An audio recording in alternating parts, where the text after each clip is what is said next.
Boa tarde a todos. É então minha missão falar-vos da síntese diocesana do Sínodo dos Bispos, ou dos Batizados, como eu gosto de lhes chamar, sobre sinodalidade, que decorre sobre o mote por uma Igreja sinodal, comunhão, participação e missão. É este documento, conforme a Leopoldina já teve a oportunidade de vos explicar, está disponível online, está ali à venda e poderão descarregar e ler. Na prática, o meu desafio é fazer-vos um pequeno relatório, um cronograma, para vos abrir o apetite a ler o documento, a quem não leu, a revisitá-lo a quem já leu e, para os mais audazes, talvez, fazer dele um instrumento de trabalho. Primeiramente, apresentarei um pequeno contexto histórico e uma resenha daquilo que foi feito na nossa Diocese. Depois avanço para uma enumeração, pequenas cerejas que fui colhendo ao longo do documento, que é muito belo, mas sem ambição de vos dar a conhecer todo o conteúdo, mas pelo menos vou tentar provocar-vos com aquilo que é dito. Por fim, se o tempo me permitir, abusarei e partilharei convosco uma pequena nota pessoal sobre a caminhada sinodal e a forma como eu a vivi. Síntese diocesana do Sínodo dos Bispos. A palavra síntese pode fazer-nos ponderar, esperar o fecho, encerramento, conclusão. Não se deixem enganar. Porquê? Porque há pressa no ar. É assim que se canta no hino das Jornadas Mundiais da Juventude. Há pressa no ar. As coisas estão a acontecer. Até pela agenda de hoje se percebe. Falamos de sínodo, falamos de jornadas e falamos ainda de Eucaristia. As coisas estão a fervilhar. O Papa Francisco foi eleito em março de 2013. Já tem no seu currículo 5 sínodos, 2 assembleias sobre a família em 2014 e 2015, uma dedicada aos jovens em 2018 e depois um sínodo sobre a Amazónia e, à data, este sínodo dos bispos sobre sinodalidade. Muito movimento, muita coisa a acontecer. Parece que, perdoem-me, inspirados pelo tom do Espírito Santo, mas a tónica com a tónica do nosso Papa, estamos a viver um momento em que a Igreja, eventualmente, cheia de pó, com algumas teias de aranha, se agita por todo lado, aqui e ali, para ficar mais leve, para ficar mais limpa, para ficar mais transparente. É isto que eu sinto. Águas paradas que, com toda esta agitação provocada por este e aquele documento, esta e aquela festa, nos fazem mexer, nos tornam melhores, mais próximos de Deus. Então, a 7 de março de 2020, o Papa Francisco convocou a 16ª Assembleia Geral Ordinária do Sínodo dos Bispos, em 16 sínodos, 5 são convocados pelo Papa Francisco, e na sua nota pastoral a 14 de outubro de 2021, o Sr. Bispo D. António Marto já explicava um cheirinho diferente que esta convocatória trazia. E cito, por uma Igreja sinodal, comunhão, participação e missão, é o tema escolhido pelo Papa Francisco para o próximo Sínodo dos Bispos. Porém, o Santo Padre introduziu uma novidade. Pela primeira vez na história dos sínodos, não se limita o sínodo à Assembleia dos Bispos, precedido por uma mera consulta prévia aos diversos órgãos da Igreja. Desenhou antes um itinerário, um caminho sinodal em 3 fases, diocesano, continental e universal. É um método que garanta o envolvimento e participação de todo o povo. O Papa quer ouvir-nos a todos. Em 15 sínodos, permitam-me o aligerar, senhores bispos, e perdoem-me se exagero, mas já não é a única vez em que quer ser ouvido o Senhor que tem o solidão. Somos ouvidos nós, os jovens, menos jovens, mais jovens, somos todos ouvidos. E isto não é uma sondagem, não é uma inquirição. Permitam-me, é uma revolução. É assim que eu o sinto. Aqui em Leiria, como é que nos organizamos para levar a cabo esta empreitada gigantesca e bela? Constituiu-se uma equipa diocesana do Sínodo, a equipa trabalhou o documento preparatório e a metodologia de trabalho com as propostas apresentadas pelo Vaticano. Foram envolvidas as vigararias e as paróquias desde o primeiro momento, foram eleitos delegados paroquiais que trabalhariam e trabalharam em articulação com a equipa diocesana meses a fio, a eles um gigantesco obrigado. Lançou-se então a fase diocesana, como a Leopoldina já teve a oportunidade de dizer, a 17 de outubro, em Leiria Fátima. Deu-se de seguida formação aos delegados sobre o processo, ajustou-se o primeiro semestre da Escola Diocesana Redondões da Esperança para nos formar a todos sobre as temáticas dos sínodos e do sínodo em concreto. Começou a acontecer o burburinho, o movimento, a vida paroquial. E, se o tempo me permitir, já voltarei aqui. Foram criados grupos de discussão e entregues os materiais propostos pelo Vaticano, ajustados à realidade, à nossa realidade, entregues formulários e recolhidas as respostas. Seguiram-se reuniões, contactos, esclarecimentos de dúvida para a tarefa em mãos. Os 5 questionários que optámos por elaborar em Leiria recolheram 1120 respostas, em que estiveram envolvidas aproximadamente 3.500 participantes, que tiveram participação em pelo menos um dos 5 questionários. Seguiu-se a Assembleia Diocesana em 21 e 22 de maio de 2021, onde se alcançou, grosso modo, o documento que temos em mãos, um pouco mais extenso, que depois foi remetido para o Vaticano em tempo e para a Conferência Episcopal. E aqui estamos com a síntese nas nossas mãos. Cabe-me aguçar-vos o apetite e, se já estou agarrado ao papel, vou continuar porque quero ser fiel ao que está no documento. O questionário, como sabem, ou para quem não sabe, estava dividido em 5 temas. O primeiro, companheiros de viagem, questionando-nos se efetivamente caminhamos juntos. Isto agregava 2 núcleos temáticos do documento preparatório e eu destaco entre aquilo que a nossa comunidade diz, que há dificuldades em caminhar juntos, uma vez que quem participa são sempre os mesmos. Quem nunca ouviu isto? Um dos grupos mais afastados da Igreja são os jovens. Não é a Igreja que as deixa à margem. Não é a Igreja que as deixa à margem, mas sim elas que se colocam nessa posição. Outra perspectiva. No entanto, há quem refira a situação oposta. É mesmo a Igreja que não cria condições e que se mostra indiferente a determinadas realidades. A cultura atual tem colocado a Igreja em grandes desafios. Nenhum de nós duvida. Então, o que é proposto neste tema do companheiros de viagem? Criarmos novos espaços de diálogo. O acolhimento deve concretizar-se especialmente entre aqueles que continuam nas periferias, idosos, viúvas, doentes, divorciados e homossexuais. Será por isso fundamental criar equipas de acolhimento nas nossas comunidades. Precisamos educar a linguagem para se conseguir comunicar melhor. Enfim, outras coisas encontrarão. Uma vez mais, sugiro que passem os olhos pelo documento. No segundo ponto, o segundo questionário, agregámos 4 núcleos temáticos do documento proposto pelo Vaticano e chamámos-lhe ouvir, tomar a palavra e dialogar. Esta capacidade de escuta e este apelo à escuta que D. José Ornelas nos falava e depois a coragem de estar aqui, pese embora o nervosismo, ou a capacidade de dialogarmos com a diferença, ou até para quem olha para a Igreja de maneira diferente da nossa. Então, o que dizemos? O respeito e o acolhimento fraterno são disposições de espírito que levam a um verdadeiro diálogo entre irmãos. Ou seja, primeiro começa dentro de mim, esta brincadeira do diálogo, do meu trabalho espiritual. Esta coerência precisa de estar particularmente visível no ser e agir das hierarquias da Igreja. Muitas vezes ouvimos, mas poucas escutamos na plenitude. Tendo já alcançado conquistas do âmbito social, há ainda muito a fazer para incluir e acolher quem está à margem. Ora, neste ponto, então, o que é proposto? O primeiro e mais central espaço de comunhão e formação será sempre a família, a Igreja doméstica.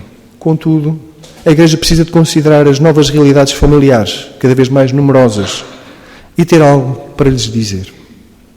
Abrir a Igreja ao mundo, atualizando-a com novos conteúdos programáticos. Vejam a ambição. É necessário promover o ministério da escuta, sem preconceitos nem julgamentos. Apelou-se à necessidade dos párocos estarem disponíveis para um esquema porta aberta para a direção espiritual, entre outros. Passamos então ao terceiro questionário e aos pontos que destaco entre aquilo que dizemos, celebrar a perspectiva eucarística e de celebração que temos enquanto comunidades. Era aqui aquilo que estava à nossa frente e nas interrogações que nos eram colocadas. O que é que nós dissemos? Indiscutivelmente, a celebração eucarística é o motor da comunidade. Ninguém duvida. Os grupos referem o pouco envolvimento e intervenção da Assembleia, a postura de pouca proximidade do celebrante por vezes, pouca adequação das homilias e a fraca qualidade da animação litúrgica nos seus diferentes momentos. é duro, mas creio que todos identificamos aqui e ali isto nas nossas comunidades. Há necessidade de formação para se tornarem as celebrações mais vivas. Então, o que propomos aqui, enquanto comunidade, e o que nós reunimos, das paróquias, dos grupos, precisamos de homilias mais cativantes, investir no acolhimento e integração daqueles que participam, estarmos disponíveis para diminuir, esta é uma questão, estamos disponíveis para diminuir o número de Eucaristias e desta forma aumentar a sua qualidade? Enfim, fica o repto, fica a dúvida. 4. Corresponsáveis na missão. Corresponde a um núcleo temático do documento preparatório e destaco daquilo que dizemos, a vivência de um cristianismo de tradição e à espera de que a missão de evangelizar seja assumida pelo pároco, pelos catequistas e os leigos mais comprometidos. O tema não é meu. Verificamos que a formação, mais uma vez, é insuficiente. Também se fazem juízos depreciativos sobre as pessoas jovens e adultas que querem comprometer-se ao serviço da Igreja. E há um especial desafio de garantir que ninguém fica para trás. O que propomos neste 4º ponto de corresponsáveis na missão, dissemos estes pontos que elenquei, e agora propomos promover as vocações. Como? Constituir uma consciência coletiva de que nem tudo o que pode ser feito ou deve ser feito pelo padre. Promover o reconhecimento comunitário dos ministérios dos catequistas, dos leitores, dos acólitos, dos animadores da comunidade, entre outros. Deve haver uma aposta nos diáconos permanentes, inclusive o diaconado feminino, pois esta vocação enriquece a Igreja. Não porque exista falta de padres, mas pelo facto de a Igreja ser mais pobre sem estas vocações. Potenciar maior participação das mulheres em todos os aspectos da Igreja. Muito ambiciosas estas propostas de corresponsabilidade na missão de evangelizar e de irmos pelo mundo. Por último, o questionário 5 falava em participar, discernir e decidir. Agrupa 2 núcleos temáticos e fala-nos da hierarquia da Igreja, que já vai sendo um pouco desconstruída com esta realidade de sermos também nós ouvidos. Não é tão piramidal, ou poderá não ser tão piramidal, mas o que vamos dizer, ou o que dissemos, a Igreja está assente numa visão piramidal. Um dos âmbitos onde a autoridade mais é visível é na questão doutrinal. O Conselho Pastoral, nas comunidades, em metade das respostas nunca se ouviu falar, não se conhece, não se sabe se existe ou como funciona, nem sabem para que serve.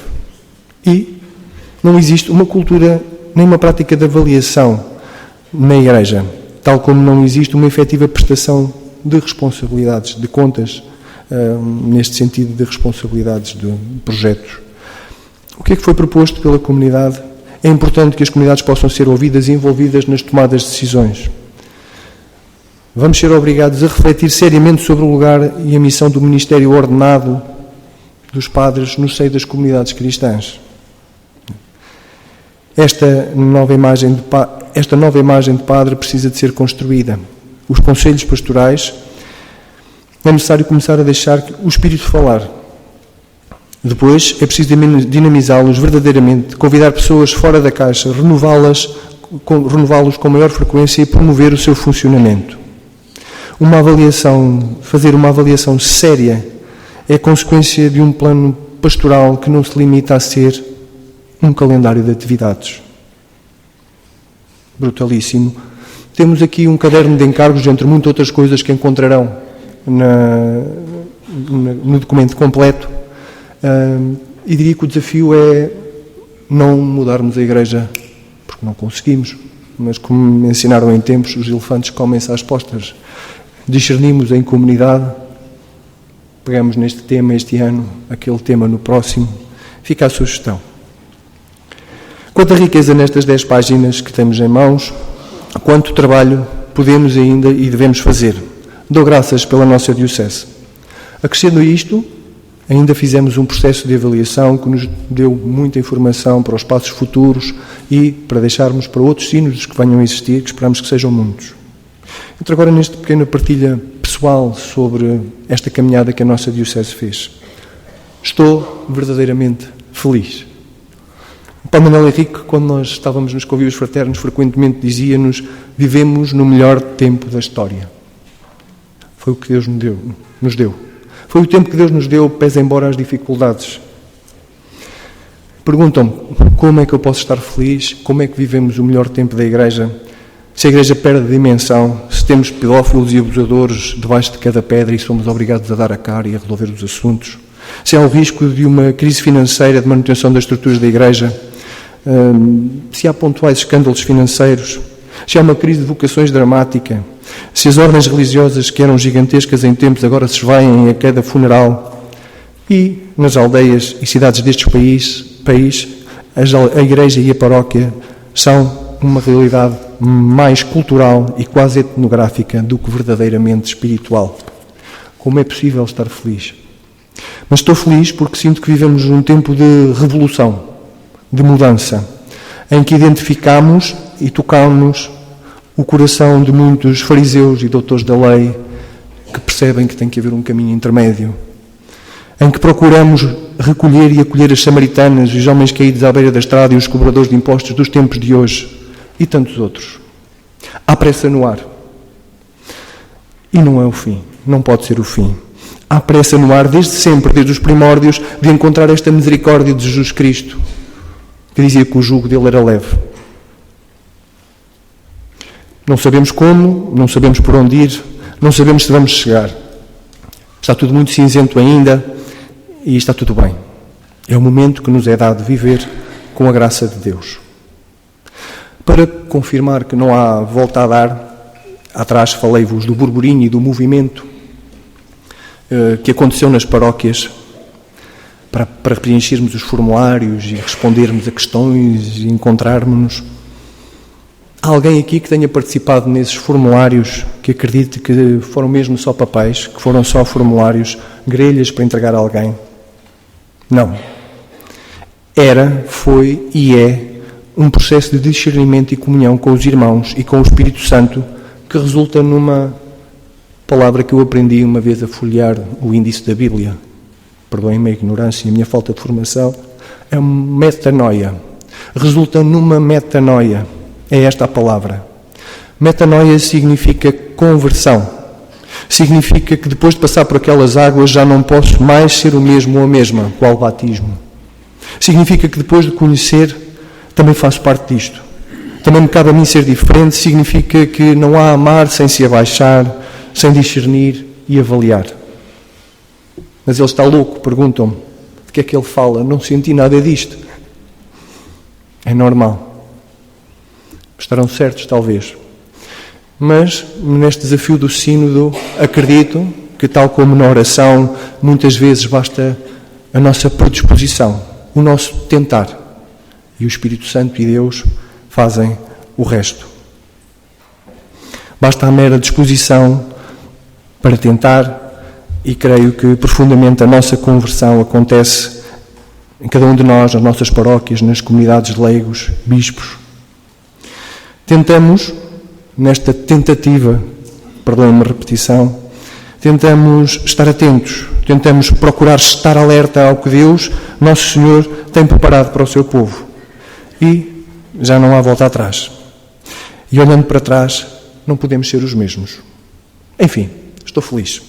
Passando a palavra ao Padre José Augusto, termino com duas imagens que eu considero brutalíssimas e que me marcaram durante este sínodo. Perdoem-me se vos aborreço, mas na cerimónia de abertura a 17 de outubro, se recordam a Sé, quem esteve, edifício gigantesco e frio, meio sombrio, iluminada por todas as velas dos delegados paroquiais. Não eram senhores com solidão na cabeça, era cada um de nós junto às colunas da Igreja. Que imagem bela, que forma fantástica de começarmos este caminho. E por fim, eu, comovido, no dia 22 de maio, enquanto ouvia o Padre José Augusto a dizer este e aquele ponto que mexia no meu coração, De repente vejo Dom José Ornelas levantar-se e diz: temos que cantar um aleluia. Marcou-me profundamente. Não estava nos nossos planos, mas cantei, mesmo não sabendo cantar, porque senti o mesmo. Obrigado por isso. Estamos juntos. Sr. Padre, força.